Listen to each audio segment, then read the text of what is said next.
Ja, soos gebruikelijk so 12:15 op 'n donderdag is Lindie in die ateljee met jou business lunch with Lindie en 'n interessante gas wat sy saamgebring het. Lindie, goeiemôre. Christy, I'm so excited. Today in the studio, we've got Juan Slabbert. He's the owner of West Peak Meats, 4th generation business. What an honor. I'm so excited to hear his story, Juan. Welcome. Morning, Lindie. Nice to meet you. Nice to eventually sit down and, discuss my life story with you. And, I've heard your shows on the radio numerous times on my way to work. And, it's nice just to eventually be here and so it's almost like we've been friends, but we've not known one another. Exactly. Just like that. So let's dig in immediately. Where did it all start? Like 4 generations ago. Juan, tell us your story. Well, long story short, my great-grandfather started in the meat trade in Rivier Castile in, I think it was 1908. And then my grandfather took over the business. So they were farmers. And then my grandfather had a butchery in Malmesbury. From Rivier Castile. They moved to Malmesbury, and my dad was born in Malmesbury, and then the family moved to Strand, and my grandfather had a butchery in Somerset West Main Road, where Absa Bank is now. Okay. And then my grandfather passed away when my dad was still at high school, and my father. Oh wow! So Granddad passed away, Dad's still in high school, and now what happened? Grandmother was running the butchery, Dad was learning the trade. So there's been a couple of strong women in the back line as well. Definitely, okay. So, so my dad worked in the butchery after school, weekends, and eventually took over the butchery, and then he built a massive meat processing plant in Strand where Handypack is today, which was Helderberg Bacon Factory. And, he employed over 120 people. That was in the days that Gans Cannery was next to us. And, When was that about, John? Sure. That was in the 1980s, 70s and 80s. Okay. Over 100 people in this factory. Yeah. Okay. Over 100 people employed. He had a depot in Uppington. He had another depot in George, where he distributed to. He supplied to retailers, restaurants, corner cafes. There was a lot of them back then. He had travelers on the road doing sales and distribution back then. Yes, the old cafes. I remember the corner cafes before Pick and Pay and Checkers and all. They just verdwijned, eh? Yeah, no, they disappeared. I think disappeared. The retail franchises, they took over the quick spas and all the smaller little OK Foods and that's on the corner cafes space now. Okay. And so when did you get involved? Well, my dad sold the business when I was still in primary school. And then by chance, I was in my mid-20s, looking for something to do. And I started my business in 1999. And I guess in a sense, I was drawn into the trade. That was never my plan. My dad always said to me, you can do whatever you like, just never go into the meat trade. Oh my gosh, are you kidding me? Yeah, so but here you are, drawn into the trade. Here I started your business. Yeah, he supported me well, but I don't think he ever thought I would continue with it. It was very small, and I basically started in my mom's kitchen, I want to say. Basically, I was buying frozen meat in the cold stores in the Cape Town Harbour and selling it to restaurants. And one of the restaurants I sold to was the McRib franchise. I remember them. Yes, and they were getting stock from a company up in Joburg that was supplying them, but they were struggling with the distribution down in the Cape. And then they approached me and asked if I won't do the pre-cooked and marinated spare ribs for them. And that's when I started production. I never did production before that. And I started production in my mom's kitchen. Can you believe it? And I remember, Juan, I think I've read that you called yourself Ripcore. That's correct. So originally started as Ripcore at that stage? Yeah, because that was our main line that we were doing. Pre-cooked spare ribs. We did Ripcore pre-cooked meats, yeah. That was our company name, and Okay. we did basically pre-cooked ribs, pre-cooked chickens, pre-cooked chicken wings. And that was my 3 main lines that I started the business with And this is now 24 years ago. 24 years ago. Can you believe? Does it Crazy. feel like 24 years, Ron? It feels like yesterday, actually. really, Yeah, hey? no, I Oh my can't believe gosh. our time has flown, but So, yeah, but a lot you- has happened since. Oh, I'm sure, and we're going to get into that. I want to ask you, what is it that you do? I know you've changed the name from Ripcore Meat Products to West Peak Meats. But what is your range of products that you currently do for everyone out there? So we all know now. Yeah, well, a couple of years back, I bought my first smoker, and we started doing smoked meats, which is basically in the line that my dad was doing: bacons, hams, salamis, gammons, ice pines, all sorts of smoked pork products mainly, and then chicken as well. So that is the range that we are doing. We're doing for ShopRite Checkers. We're doing the old smokehouse range. Okay, we so on manufacture for them. ShopRite Checkers, I'll see the, what do you call the range? The old smokehouse. And that would be all your stuff. That's majority is exciting. mine, yeah. Majority Okay. is mine. And you supply to quite a broad range of retail? Yes. Our main business is retail. So we do business with spa. So we do all the spas. We have done spa in Namibia as well. One of my first export orders went to spa in Namibia. We stopped just before, or during COVID, we stopped exporting. But we're about Since started to pick again. up the slack again and start exporting, hopefully from this year still. Christy, when we come back, I'm fascinated to hear more of Juan's stories. We'll be back right after this. Dis Business Lunch with Lindie. Ons gaan aan Lindie. Juan, ek weet ons praat so maklik van 'n besigheid wat 24 jaar bestaan. So ek is seker daar is legio hoogtepunte, goed waarop jy spesifiek trots is as jy so terugkyk. En ek wonder wat sou groot oupa Grootjie gesê het as hy nou nog vandag gelewe het. So, wat is die goed wat vir jou trots maak? Jy weet, ek dink 2 van hulle het ek nou reeds genoem. Die eerste sal seker wees die dag toe ek my eerste rookkas ingevoer het uit Europa uit en gerookte produkte begin maak het wat my pa gemaak het. Dieselfde lyn wat hy gedoen het, die bacons, die hamme, die koue vleise, die Kersfees gammons waarvan hy tonne en tonne vervaardig het. Ek moet sê, dit was 'n oomblik van trots dat ek kan sê, nou is ek werklik besig om my pa se voetspore te stap. Wow. So dit was 'n definitiewe hoogtepunt vir my. En dan dink ek een van die verdere hoogtepunte was toe ek daai eerste trok se deure toemaak met my eerste vrag uitvoerproduk na Namibië toe. Ongelooflik, ek kan dink. Dit was pre-COVID, sê jy? Dit was pre-COVID, ja. Ja? So dit was nogal 'n hoogtepunt gewees en ja, ek sien nog uit daarna om net weer daai deure oop te maak en te kyk hoe ver ons in Afrika kan opgaan. En dan wil ek sê 2 ander was in 2019 gewees. Ons het in November het ons ShopRite se die ShopRite groep se verskaffer van die jaar trofee ontvang. Wat 'n ongeloof. Sê gou weer in 2019. 2019 ShopRite verskaffer van die jaar. Verskaffer van die jaar in hulle. Dis nasionaal. Dis nasionaal gewees, ja. Pragtig. Weet jy, Juan, dit is 'n ongelooflike prestasie. Baie geluk. Dankie. Ja, nee, ek moet sê dit was heel ek het dit glad nie verwag nie. Ek het nie eers geweet ek is so dit spreek van kwaliteit produk. Dit spreek van 'n uitstekende diens.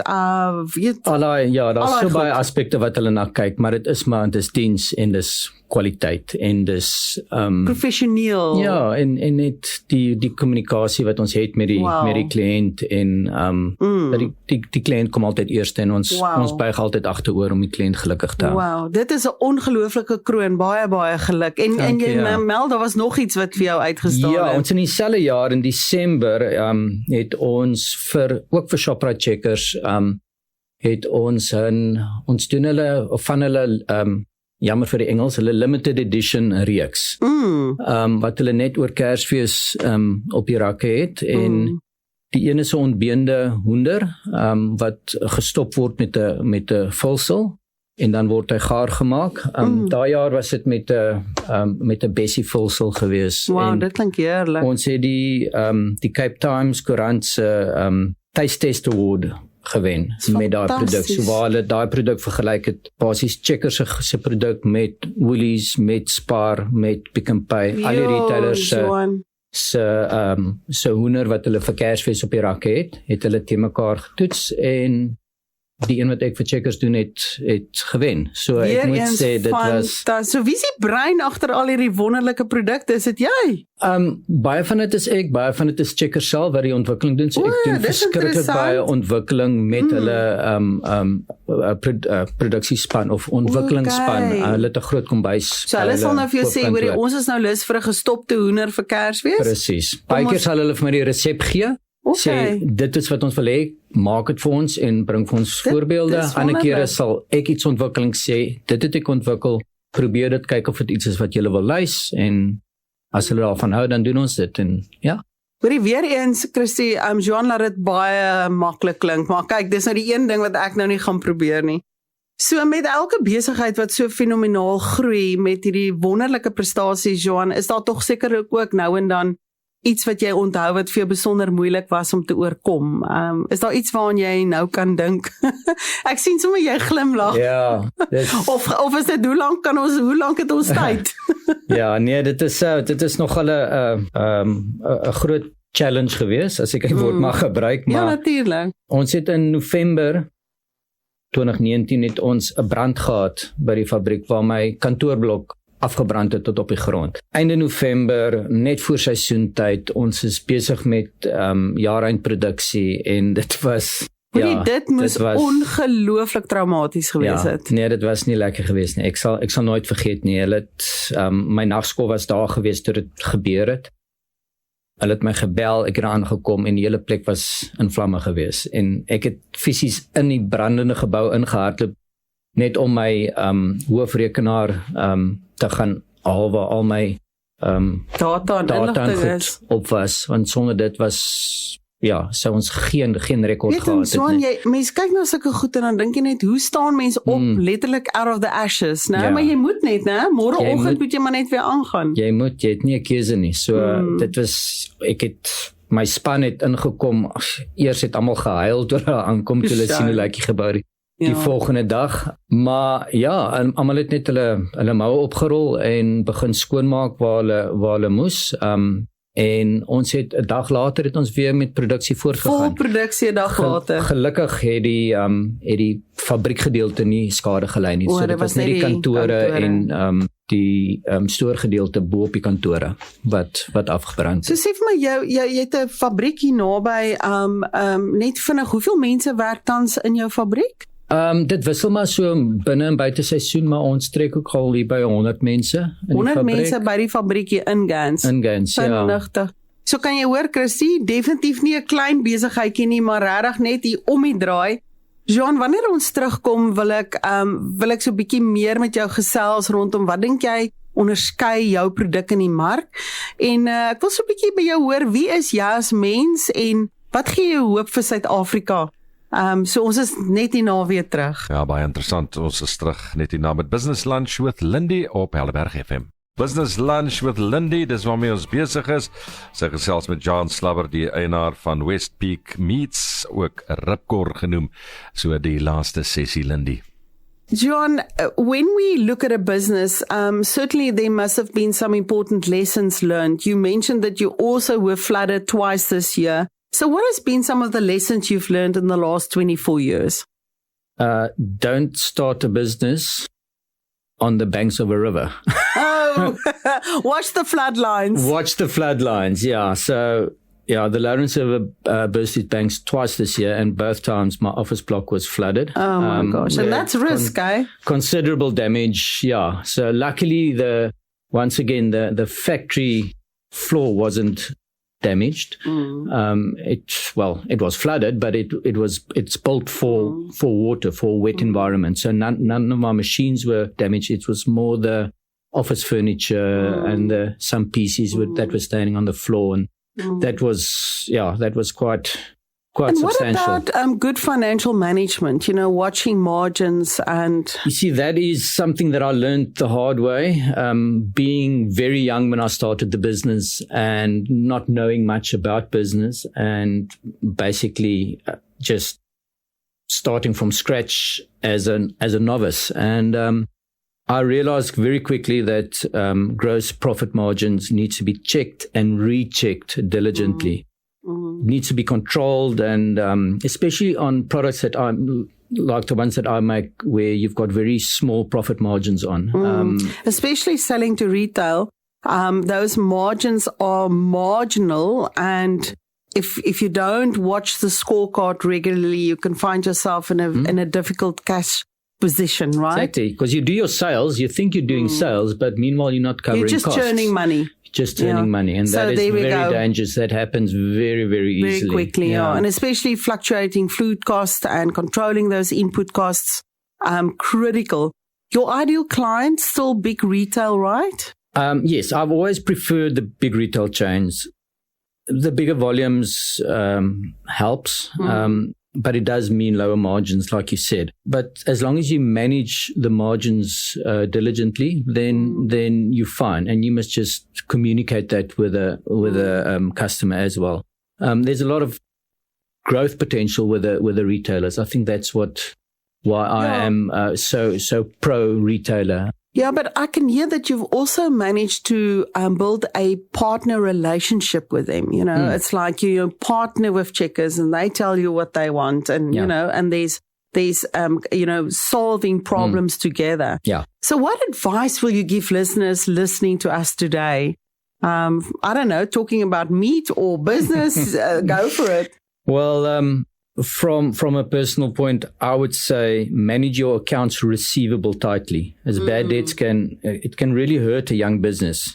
It can actually hurt any business. Yeah, it can take you to your knees. Absolutely. A customer becomes a liability if he can't settle his account. And that is very important. And that I learned at a very young age, when my business was very young. And one of my biggest customers went belly up. And they couldn't pay me. And I had no cash flow at that time. And oh my gosh, it took me a long time to actually recover from that. Yeah, cash is king, and guard your money. And the sale is only made once the money is in the bank. And I think especially with retail, long paying periods, those cycles that you've got to manage very carefully. Yeah, that comes down to cash flow. The retailers, yes, they do take their time to pay. But your payment is guaranteed. It's guaranteed, Head at least. Head office pays you, and you don't have to lie awake worrying about, is that guy going to pay me or not? That the customer buys new Amarok. Exactly. All cash. Yeah. So, Juan, what gives you hope for our country? I always like to end off interviews with that question.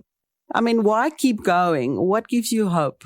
I'd say it's the resilience of South Africans. It's our capacity to recover quickly from difficulties. When we face with challenges and adversity, we adapt and overcome. True. Absolutely true. My own staff has proven that to me over and over by overcoming a fire and 2 floods and just taking it all in their stride. And it was amazing to see. And I don't think I've actually acknowledged them enough in that, because a lot of people would have just packed up shop and left. Probably never recovered from it. And the fact that we did, it just proves the type of people that I work with. And on a more national note, I'm going to say it's like the Springboks, showing how they could snatch victory from the jaws of defeat in the semi-finals of the World Cup. And most of their games where they really against all odds, they really came up and showed what they're made of. And that just shows the resilience of us as a nation. And I must say that does give me hope, even with all the challenges that we face on a daily basis. Juan, I really want to applaud you as a business owner. 24 years later, 3 bags of salt eaten and down the drain. But here you are, giving hope and an income to over 100 people, supplying people with food, proudly waving our flag. I'm so proud of you. I want to just tell you, You've been an inspiration for me this morning. Honestly, I do know that you, West Peak Meats, have got a factory outlet. Please tell our listeners where to get hold of you, because I'm rushing off there, definitely. Thanks, Lindie. Thanks for the compliment you paid me. And it was amazing to spend the time with you and just telling my story. Of course. And yeah, we've got a small factory outlet. As you know, my main customers are the retailers. So I do supply all the Checkers, most of the Spars, the Pick and Pays, and all that. But we do have a small outlet where people can come and buy from us directly if they prefer. And we are down in Lawrence Street, right next to Gain Centre, basically next to the Hyundai car dealership. And is there factory hours, Mondays to Fridays? Normal work hours, 8 to 5, Monday to Friday. Yeah, we're not open on weekends except come season time. Then I normally have somebody that works half day till 12. Okay. And most of your range is available at your factory shop? Yeah, majority of the ranges are available. If there's any special request that you don't have, just phone it in. We get the order ready for you. So secrecy, the best kept secret in the local best kept secret is Juan Slabbert of West Peak Meats. Absolutely. Thank you so much, Juan, and may God bless you and your business, and dare I say, for generations to come. Thank you, Lindie. I appreciate the time. I appreciate the chat, and it was nice to meet you. Absolutely. Dankie, Lindie. Ook ons praat weer volgende donderdag 12:15 hier op Helleberg FM Business Lunch with Lindie.